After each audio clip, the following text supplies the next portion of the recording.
Okay, we are looking at an '09 Chrysler Town and Country with Stow-n-Go, leather interior, pop-out rear windows, touchscreen over there. That's pretty nice. Miles on it are 122,000. Came from local owner here in Lewistown,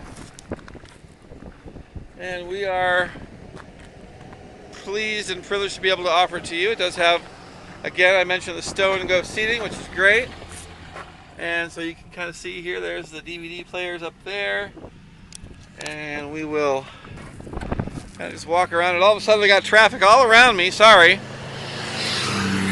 It was just like noise after noise. I was hoping for a nice silent place to film this, but I don't get that lucky. There's your Stow-n-Go logo. And you take a look here, and you can see again the interior. Really nice touchscreen right there.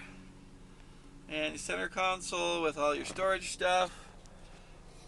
Work our way around. Of course, you got the vanities, the visors that pull up on the window glass there.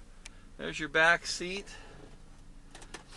and then your center row captain's chairs right there, and finally the DVD player. This is the 25th anniversary edition. It's periwinkle, whatever that means, I guess blue. And it's clean and straight, looks nice. Check it out at Snowy Mountain Motors. You'll like it. If you're looking for a minivan, better check this one out. I'm Nick Skiba.